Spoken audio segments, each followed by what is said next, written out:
All right, what you saying? Okay, I'm so getting my yo, energy up. I feel tired, bro. that's why you need a cup like this. I can't do the coffee, bro. It's not coffee. What do you got in there? Can't tell you we're recording. Oh, little late night suave. I was gonna be Euro stepping these topics just now. Holy. Okay, yo. So let's give the people the blueprint. Let's take them inside of the lab. Let's bring them behind the scenes and show them what we're trying to execute right here. This is the mixtape method. And basically, what is the mixtape method? It's what we can learn from rappers, from musicians about how to bootstrap an audience and build a fan base. And if you market your content the same way how musicians market their music, it's like a proven formula. And I think there's long-term benefits to it where you can create a flywheel that helps you grow. And we've done this before. Like this is the same playbook that I use with Overtime to get the Performance Training Academy up off the ground. You said that this is the same thing that you did with your YouTube. Matter of fact, if there's anybody on YouTube or podcasts that people listening have followed over the years, chances are they've also applied this same strategy without even knowing that or not calling it the mixtape method. So, first of all, do you know what a mixtape is? Of course. Okay, so mixtape, it's like free music. It's music that people make. Musicians record songs. Usually, even on a mixtape, they might go over top of other people's beats Mhm. and just do their own rendition of a song or how they would have done it if they got their hands on that beat. So this is the stuff that they do to kind of like show off, to test things out, but it's free music that they give away. And so anybody can make mixtapes. Like right now, this is technically like our mixtape stuff because this Yeah. is free content we make all the time. There's a high volume of it. We give it away for free. It allows us to get our reps in. It allows us to practice. It allows us to Yeah. find out what information that we share resonates with our audience. It allows our audience to get to know us better because there's just so much more of it as opposed to like a polished, finished copy of something that's like highly produced. Mhm. So musicians do this too. Like you often hear about them like selling music out the back of their car. You hear about them just um, making stuff in their basement on like shoddy equipment or just recording in a closet. That's mixtapes. Okay, Yeah. that's And mixtapes. some of the famous mixtapes, just to name some, shout out Lil Wayne, No Ceilings. That's a major one. But that was even like closer to the middle of his career, at the top of his career. Like one of my favorite artists, J. Cole, came up with the come up, then the warm up. So those are two mixtapes before he got signed with Jay-Z. So there are a lot of different artists that utilize this technique, this strategy to build buzz, build an audience. And the great thing about this too is that it allows them to build an audience and to show proof of concept. So that way, when they do get signed, they can be like, hey, listen, I already have a body of work. It's already generating an audience. It's already generating traction. Now here's my paid work, or here is something extra on top where they might put a fee on it, or they might go do a tour. So they might do an event off the back of that audience that they've built. Right. So before we even get to that, the mixtape, that's step one. You got to create some content. You got to create the freebies. You got to give that out. Then step two, a way that you can get in front of more people is by collaborating. Right. So obviously artists do this all the time, but they just call them features. And that's like when you go on somebody else's song or like you go to a show that somebody else is doing and you're the opening act. But whenever, even on a podcast, like you interview other people and you bring them onto your show and you talk to them because they already have an existing audience. And by them being, or by them sharing their spotlight with you, you're getting introduced to people a bunch at a time that otherwise wouldn't know who you are. So by doing features, you just grow your audience by the bunches. You're just kind of siphoning off of the legwork that other people have done. And this is what really this is why most podcasts do interviews. Yeah. One, is it's easy to talk to people. Two, you're getting exposure to people who wouldn't normally be listening to you every single time that you bring a new person on your show. Because what are they going to do? They're going to share it to their audience. Yeah. So first you do your mixtapes, then you do your features. And then, like you mentioned, then you go on tour. And so the tour is now popping up at places and you're having events.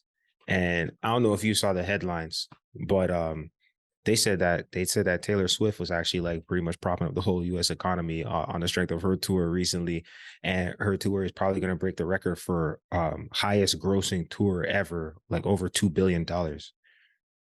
Yeah, Madness, madness, that's absolutely insane. madness. So there's money to be made in touring, but depending on where you're at in your life cycle of building your audience or like bootstrapping that fan base, like you may or may not charge for these events that you're doing where you're popping up at all of these places.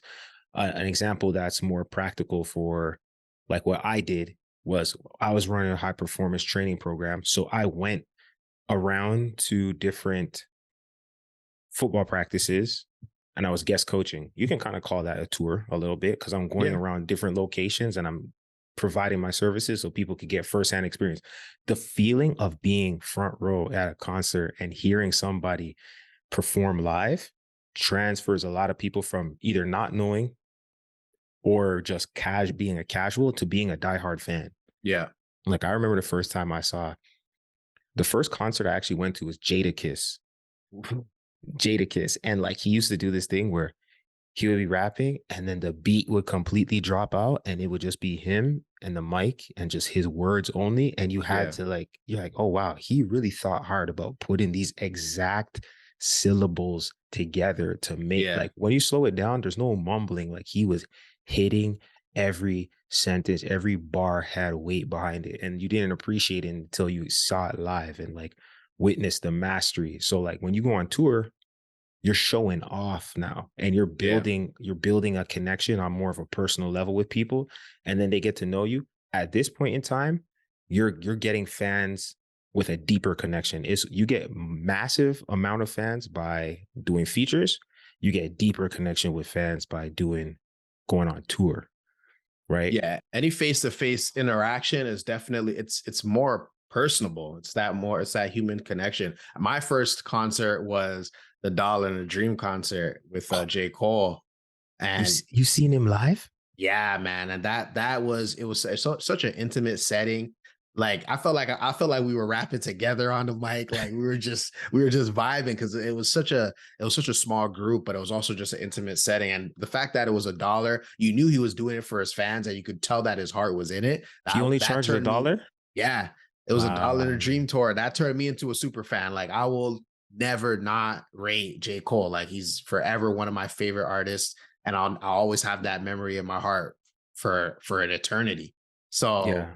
like touring in-person events, definitely a way for you to build that personal connection and turn fans into super fans. And even if we could take it to a digital realm too. Like when you're creating content and then you go live, there's the pre-recorded content and then there's going live. So right now we got the pre-recorded content, but maybe in the future, maybe we try going live. That's a form of touring, but online. So we might try YouTube live or Twitch live. Being able to draw a live audience takes a lot of work. Now I know there's a couple people that when they're on Twitch and they're gaming, they get frustrated because they're not able to grow a platform. And I've been streaming. When I first started streaming, that's how I got into gaming content. And I was streaming to like one, two, three people, and it was tough. But when I started making YouTube content and I was just putting out YouTube content, that was my mixtape essentially.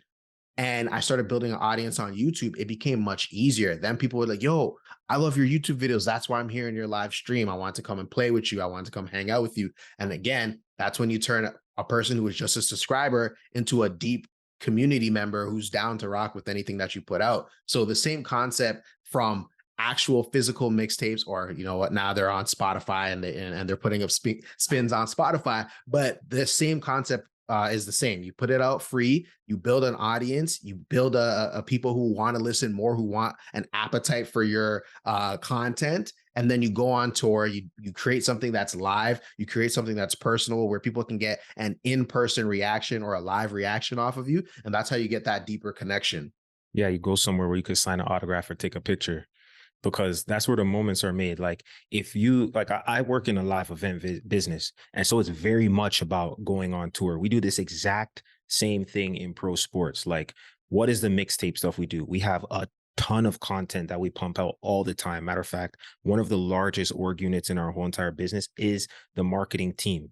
They have way more people than everybody else. There's more marketers than there's actually people who sell partnerships, right? Aside from selling tickets, there's a gang of people who sell tickets, but there's more marketers, meaning social media people, email writers, people who do paid advertising, people who do the copywriting and the press releases, the people who do the video editing, the photographers. Like there's an army of those folks because we put out content every day, 10, 15, 20 pieces of content. Then after those mixtapes, what of course we do features because we're going all around the league and playing against other teams. Yeah. On top of that, we work with other organizations that are in the community, and we sometimes we even bring in the odd celebrity. We had folks from Bar Down, which is like they kind of slant a little bit more hockey, but they're huge social media influencers up here in Canada. And we did like Oh, a so you collab. guys are crossing into other niches to bring Yeah, fans and audiences from other niches. That's another yeah. type of game right there. But you know what? They're already sport fans. And so if Mm. we create content together, then we're expanding each other's reach into places that we don't usually go. So that's a collaboration that's synergistic, and both sides are going to benefit from that.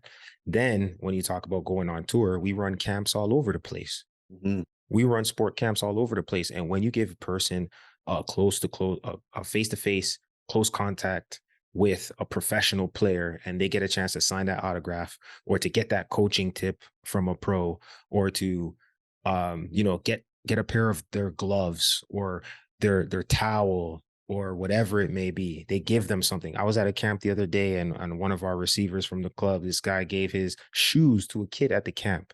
And these are like, $150 pair of Nikes that he's just giving away. Those moments are the gateway to fandom because you can't replicate those moments easily. So they mean something to people, they hold on to them. And that's what really draws an attachment. It's like in sports, they say it's a player driven league because people love the player. And like if you as a business operator or you as a content creator don't have people attached to you as the player, then they're not really going to become true fans. They'll be Yeah. casuals, but they won't be true fans. So all that to say, you do your mixtapes, which is the content you put out for free all the time. You do your features, which is collabs with other folks in the industry, maybe outside the industry, to get exposure to folks who otherwise wouldn't stumble across you. You go on tour. That means seeing people face to face, creating memorable moments, making people feel a connection to you. After that point, then when you drop your studio album or you launch your product or you ask people for a sale or to vote with their wallet, they're going to be so much more likely to do so because they've already been wrapped up into your brand and they've been able to build an affinity towards you. Now, here's the thing that's cool about this. You did all this legwork up front. If somebody is only meeting you for the first time when you've dropped your product, they can go back and look at your legwork that you've done over the time building to this point. Not only is there a body of work, but there's also social proof because there's all the fans that you built along the way. This is the absolute most sustainable way for any business, content creator, entrepreneur, sports team, you name it, YouTuber, podcaster, to bootstrap an audience and turn attention into something that you can monetize. Yeah. Absolutely. And even like tech companies do this, like software companies, they give you a freemium. They give you something free and it's usually pretty good so that you're like already integrated, already hooked. And then there's that one feature. You're like, man, I really want that feature. And now you're willing to pay because you've kind of scaled up either your business or your usage of that particular tool. So this concept of the mixtape method, I really like it because it's applicable to all sorts of businesses, all sorts of entrepreneurs, all sorts of content creators. And it's something that we're going to be implementing here on the podcast with the MVP Most Valuable Person podcast because it's proven. And we've done it before in other ventures. And I feel like this is the best way. And one thing I love about the mixtape method is that you don't have to be perfect out the gate. You just got to keep putting stuff out, keep trying new things.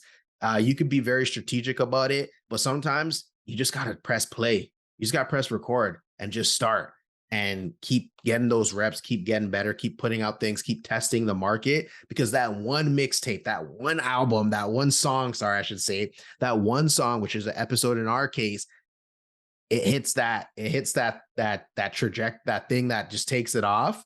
And that's what compiles. It just compiles on each other. And then people are like, yo, I want to go listen to the first one. I want to listen to the second one. And then that's how you build that audience. And then you start building that community for yourself.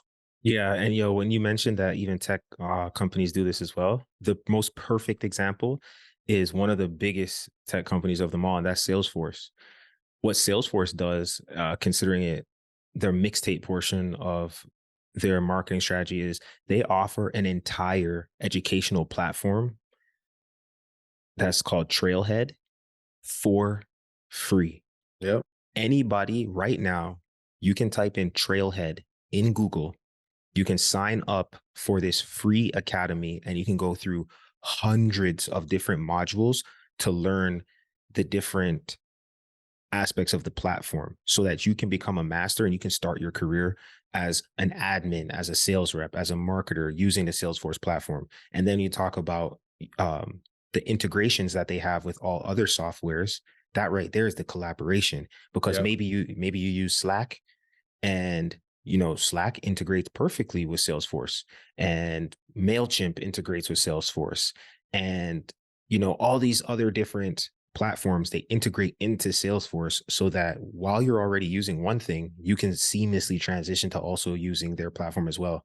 And then they are one of the best in the industry for doing conferences. So there's Salesforce conferences that pop up all around. And then they have the massive one in San Francisco every year called Dreamforce. And Dreamforce brings over 200,000 people into San Francisco just for this conference, where they talk about all things Salesforce, what's coming down the pipe, how people are using it, success stories. And if you are somebody who learned how to use Salesforce through Trailhead, you can go there and probably find a job opportunity, a customer, or whatever. And all of that builds the ecosystem. And it's not just small businesses running a gym. It's not just podcasters. It's just a way of marketing, period. The mixtape method. Man, even if you're looking for a new job, talk about looking for a new job. You want to try to get a new job, just go on LinkedIn, start putting out content within your expertise, within your field. You start putting out content, people start liking it. Recruiters start saying, oh, this guy knows what he's talking about. This girl knows what she's talking about.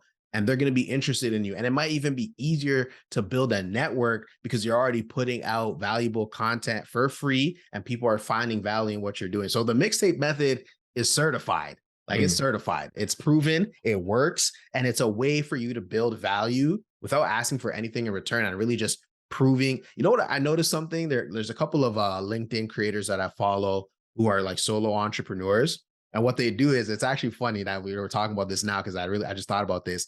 They test out their content on Twitter, and if it does really well, they'll bring it onto LinkedIn. I'm like, yo, I just seen you tweet that like 2 days ago and that went viral on Twitter. And now you're bringing it onto LinkedIn. And guess what? It goes viral on LinkedIn too.